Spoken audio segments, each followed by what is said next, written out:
Object-oriented programming. So, what is object-oriented programming? It is a concept that is used by some languages. Object-oriented programming, it has collection of objects. It has collection of objects and it follows bottom-up problem solving approach. Bottom up problem solving na enna ஒரு பெரிய ப்ராப்ளமை split பண்ணி நிறைய குட்டி குட்டி மாடியூல்ஸா பிரிச்சு வச்சிருப்பாங்க. அப்புறம் ஒவ்வொரு மாடியூலுக்கும் தனித்தனியா ப்ராப்ளமை ஃபைண்ட் பண்ணி அந்த பெரிய ப்ராப்ளத்தோட சொல்யூஷனை ஃபைண்ட் பண்ணி வைப்பாங்க. அதுக்கு பேர் தான் bottom up problem solving approach. Then in object oriented programmingல ஆப்ஜெக்ட்ஸ் நிறைய கிரியேட் பண்ணுவோம். சரி, இதுதான் in basic. Then characteristics of object programming language. It is characteristics என்னன்னா classes and objects, abstraction, encapsulation, inheritance and polymorphism. First one we will discuss about classes and objects. So classes and objects.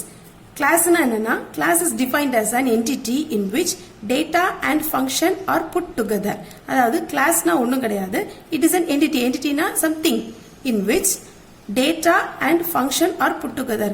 Dataவும் functionையும் ஒரே இடத்துல சேர்த்து வைக்கிறதுக்கு பேர் தான் class. Class concept is same as structure concept in C. நீங்க C படிச்சிருந்தீங்கன்னா C ல உள்ள structure concept ன்னு ஒன்னு இருக்கு. அந்த கான்செப்ட் மாதிரியே தான் இந்த class கான்செப்டும். Syntax of class. ஒரு class நம்ம எப்படி எழுதுவோம்னா அதனுடைய syntax வந்துட்டு class. First நம்ம எழுதக்கூடியது class. This is a keyword.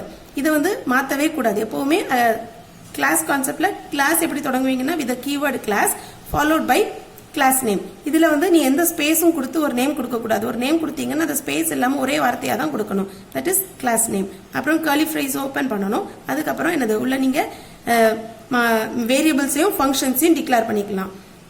பிரைவேட்னு சொல்லி கொஞ்சம் வேரியபிள்ஸ் டிக்ளேர் பண்ணிருக்க, ஃபங்க்ஷன்ஸ் டிக்ளேர் பண்ணிருக்க. அப்புறம் பப்ளிக்னு சொல்லி கொஞ்சம் வேரியபிள்ஸ் டிக்ளேர் பண்ணிருக்க, ஃபங்க்ஷன்ஸ் டிக்ளேர் பண்ணிருக்க. அப்போ இதெல்லாம் டிக்ளேர் பண்ணி முடிச்ச அப்புறம் க்ளோஸ் பிராக்கெட் போட்டு செமிகோலன். So ஒரு class எப்படி ஸ்டார்ட் ஆகும்னா with the class name with the keyword class space followed by class name of the class அப்புறம் open bracket அதுக்குள்ள private public ரெண்டு visibility mode இருக்கு. இத பத்தி நம்ம அடுத்து டிஸ்கஸ் பண்ணுவோம். privateனா என்னன்னா இத பத்தி நம்ம அப்புறமா டிஸ்கஸ் பண்ணுவோம். இதுக்கு private கீழ வேரியபிள்ஸ் டிக்ளேர் பண்ணிக்கலாம், ஃபங்க்ஷன்ஸையும் டிக்ளேர் பண்ணிக்கலாம். அதே மாதிரி public கீழயும் வேரியபிள்ஸ் டிக்ளேர் பண்ணிக்கலாம், ஃபங்க்ஷன்ஸும் டிக்ளேர் பண்ணிக்கலாம்.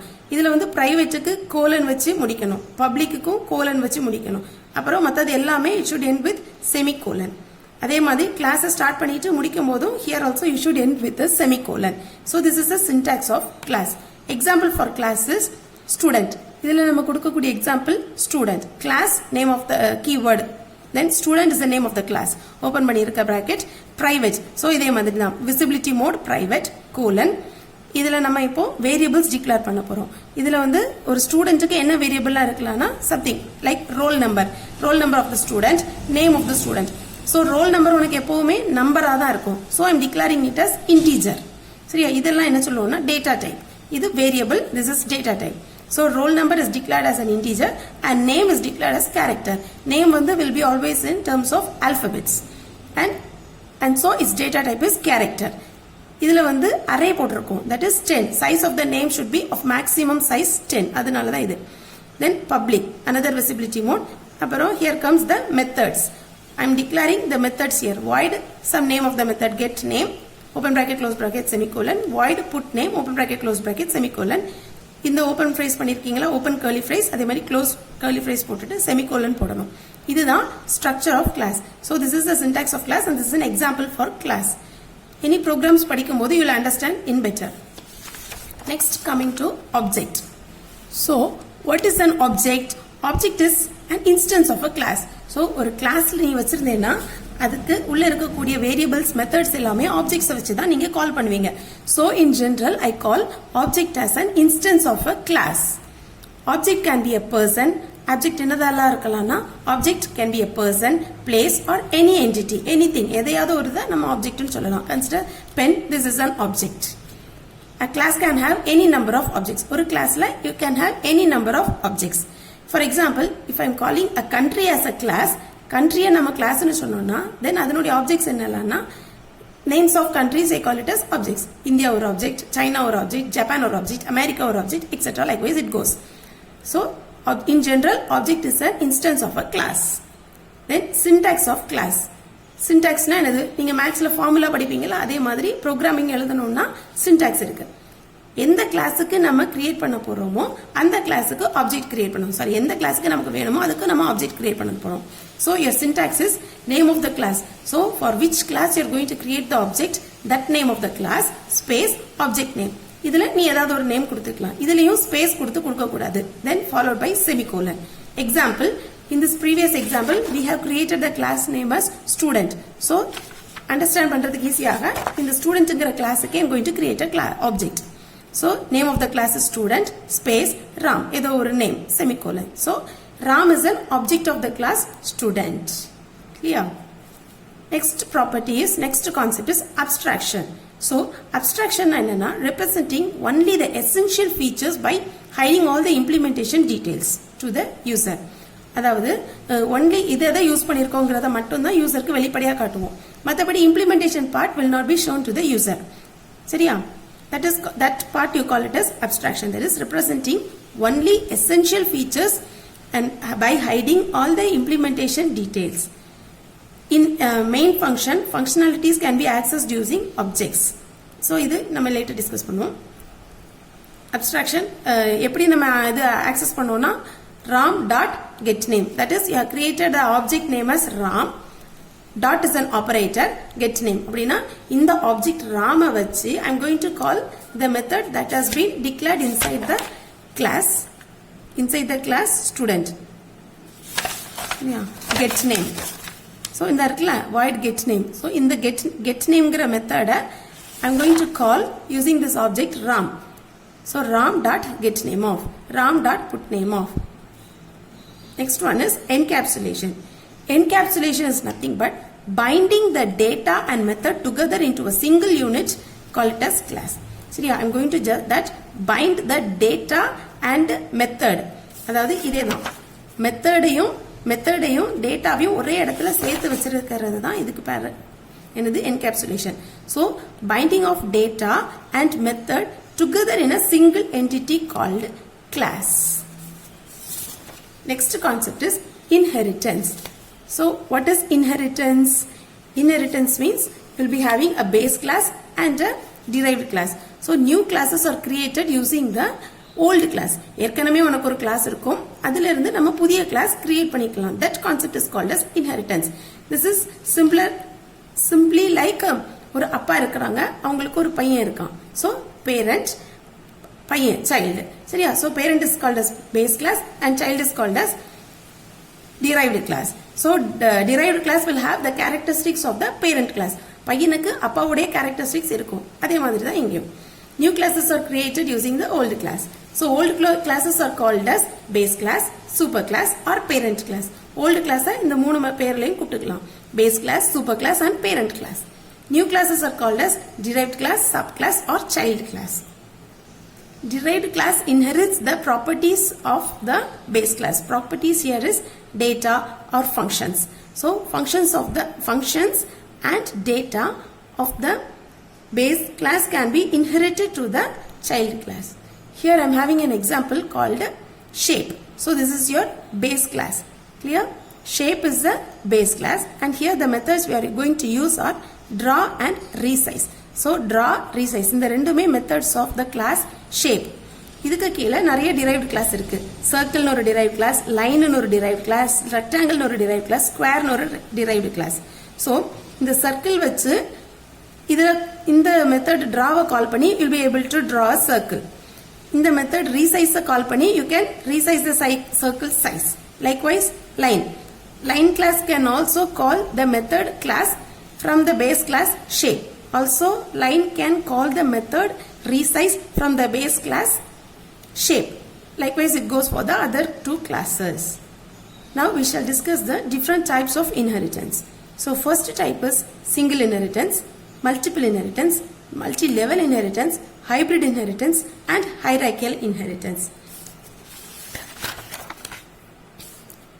These are the small diagrams of each inheritance type. Single inheritance. So there will be only one parent class and one derived class. So this is the basic diagram for the single inheritance.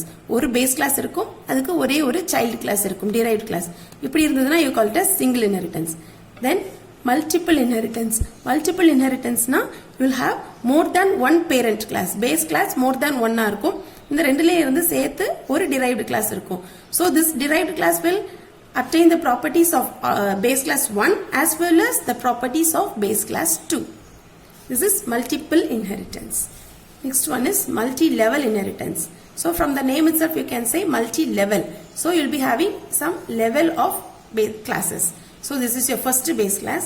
From this first base class, this is the second derived class, and from this derived class I am going to derive another one class. So if you have more than one level, you call it as multi-level inheritance. Next one is hybrid inheritance. Hybrid inheritance means from the term itself you can say hybrid. சரியா, இதோ ரெண்டு இதையே சேர்த்து வைக்கிறோம். So in this example we are having, now consider this is multi-level inheritance. Now only considering class A and class B, single inheritance. Now only considering D, B and C, multiple inheritance. So combination of single inheritance, multiple inheritance, multi-level inheritance, I call it as hybrid inheritance.